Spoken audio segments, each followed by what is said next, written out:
If you look around my office, you might realize I have kind of a love for dark, twisted cartoons. And a lot of that may be because I grew up with a lot of dark, twisted cartoons. Now, I'm not talking about the ones like Batman or ones that were meant for older kids. I'm talking about the ones that were meant for little kids, and they probably should have been made for little kids. And I loved the hell out of them. I enjoyed how much they scared me. I loved how every time you got through one, you felt a little tougher. So I'm doing a series reacting and reviewing them. We're gonna analyze how creative they are, how dark they are, and if the dark, twisted tone was warranted. So join me in taking a look at some Dark Toons.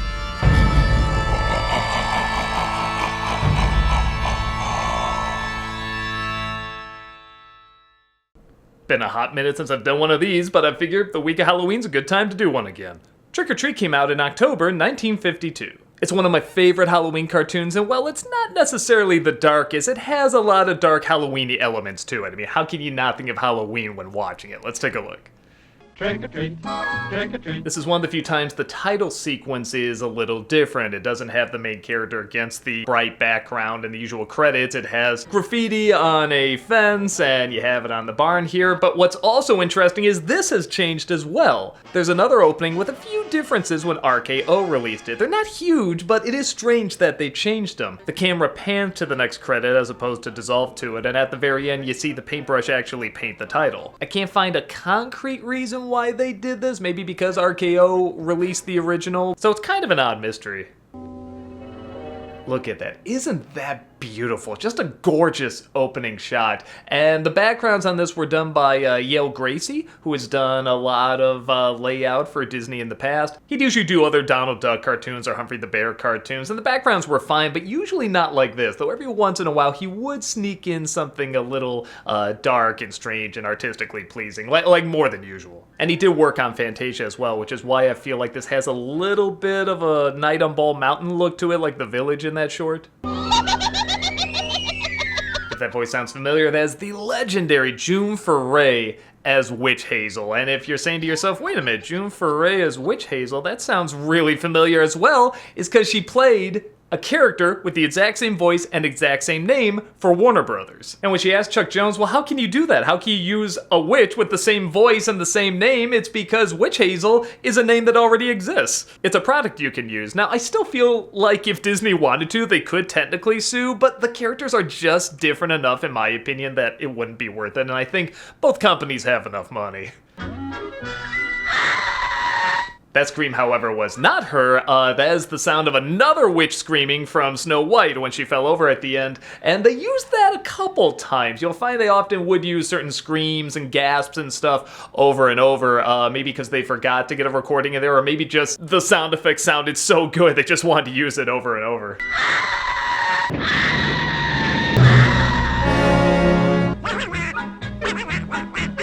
Now, obviously, you're drawn to Huey, Dewey, and Louie here and the little pumpkin on their heads, but again, pay attention to the backgrounds. Look at how beautiful that is. The way the light shines to make like these super dark shadows in the foreground, but then like sort of these variations and gradients of blue in the background, but then that yellow window back there that just pops. Again, these are such good layouts. And this is still at a time when Clarence Nash did the voice of Huey, Dewey, and Louie and Donald, so they sound exactly alike.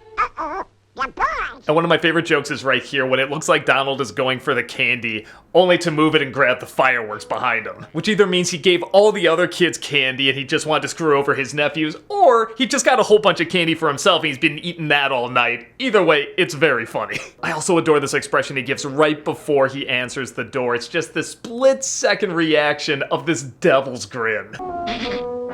A lot of older cartoons get flack for not being as quick as modern day cartoons, but if you really pay attention, there's some really subtle, great expressions that just fly by super quick. Again, I know I'm going to talk about it a lot, I always do, but with the backgrounds here, I love the way you have the warm glow from the light there in the inside, but again, in the background you have the blue and just so nicely framed. There really is a reason you remember this cartoon all these years later. Oh, bless their little black hearts. And I do like, too, that Witch Hazel is also a troublemaker. She likes that they're dressing up. She likes that they're saying trick or treat, like give us candy or else kind of thing. And that, you know, this is something that's celebrated. And when somebody doesn't come through with it, she's going to make them pay.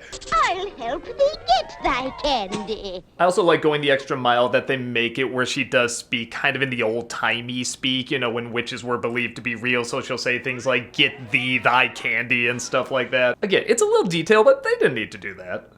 Double, double, toil and trouble. Again, man, gorgeous. Like, half of this is gonna be me just gushing over the backgrounds like I usually do, but look at that. You've had so much of the blue backgrounds, you know, making it look like night, and then just with this potion, have this splash of yellow that also respects the animators' time to shine too, because they can animate the shadow in there. There's so much room given to that shadow to really be expressive and move around, and even look at the shadows on like the little rocks there at the bottom. It's practically German expressionism. Neck of battle, tail of coat. She's of course quoting Macbeth here and actually makes a reference to it. This is the real thing, you know, right out of Shakespeare. Little known writer, doesn't get that much attention. Something I love is in his cupboard he has, obviously, you know, things like candy and cookies and popcorn. They just has one called Goodies. And he's also got like a cake and a turkey in there too. It's a very classic cartoony cupboard. Trick or treat for Halloween. The song was written by Mac David, Al Hoffman, and Jerry Livingston, and it was sung by the Mellow Men, who have done a lot of songs for Disney, and one voice you'll recognize particular is Thurl Ravenscroft. He sung The Grinch, he's Tony the Tiger, he's done lots of voices for Disney. He's even one of the singing voices in The Haunted Mansion. Shrouded in a dark disguise. Your nightmares will come true. And I think one of the things that stands out about it is that while, yes, it is these characters getting revenge on someone who did wrong, there is a mischievous element to it. You know, when she's about to put in the last ingredient, she goes, oh, it's repulsive. Like, there is this celebration of everything that's creepy and gooey and odd that is Halloween. I think that's one of the reasons this stands the test of time. Another classic cartoon trope that was especially used in Disney where somebody has the key to something important and swallows it. Which I think is just another excuse to get these awkward shots of Donald's butt. I don't know why there's so many of those in Disney cartoons. Pick out that key. So here she possesses his feet to move however she wants. She does this fun little thing where she takes the broom and uses it as a banjo. And what's so funny about this cartoon is if you ask people, well, what happens in the cartoon? Oh, well, she brings pumpkins to life. You know, this witch and the fence comes to life and they torment Donald. But it's mainly just this one thing. It's just his feet dancing, which is odd. It is funny, but it's so strange that everyone remembers all the other elements to it. I think, again, that's a testament to how strong the visuals are in this and how great the atmosphere is, because everyone remembers the pumpkin doing more and the fence doing more, but really most of it is just these feet dancing. With your old flat feet just a kicking like new. That's my favorite sound effect in the whole thing. Suddenly Donald sounds like this professional like boxer hitting a bag. Again, that's something that's very common in Jack Hanna cartoons, where just this totally different sound might come out of somebody, especially with screams and grunts. He got so good with them that he practically created one character to be nothing but grunts and screams, and that's Humphrey. Those cartoons are hilarious just for his sound effects. I know you made old Hazel mad. Do people catch that her wig flies off there? It's only half a second, but it's a nice little detail. This hurts me worse than it does you. Here's my favorite shot in the whole thing. About a mile or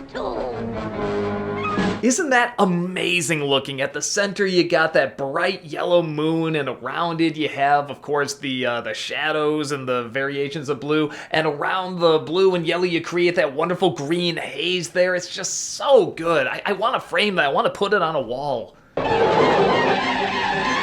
Again, too, with nice little details. I love that even the broom has a personality in this. It isn't just something she rides. It actually walks around, and the head kind of bends and has these reactions. Again, it's very clever.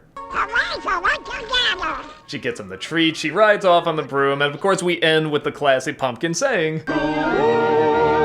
"Woo." And again, because it's the last shot I should talk about too, I love the warm colors from the pumpkin with the orange and the yellow, and I mean, it's just bursting with orange colors, but then you have that great contrast again with the blue background that you're so used to looking at. So when he actually pops up and says boo, it does catch your eyes. It is just suddenly this bright, totally opposite color coming into frame. And at least when I was a kid, it got a reaction. Like, it didn't scare me, but it wakes you up. It gets your attention. So it's a really wonderful shot to end on. And it's a wonderful cartoon. You can see it on Disney Plus right now. Like, it's really cleaned up and looks absolutely gorgeous. And again, even though like nothing super dark is happening in it, it just screams Halloween. Everything around it has the Halloween atmosphere, Halloween costumes, Halloween characters with the witch, a Halloween song that everybody remembers. It is funny, it is very memorable, and I think there's a reason people put it on every year. Several reasons, like we discussed here. So I'm a real big fan of it. Like I said, such a big fan, we did an homage to it this Nostalgia-ween. But what did you think? Did you grow up watching this, or is this your first time seeing it? If so, what were your thoughts either way? I absolutely love it. I love to know your thoughts. Hey everyone, if there's any particular cartoon you want me to look at as being very dark or twisted, leave it in the comments below. Again, I'm not really looking for movie scenes or cartoons meant for teenagers or older. I'm talking about ones meant for little kids, but still scare the shit out of you. Whether it's an old cartoon or a new cartoon, let me know what you want me to look at.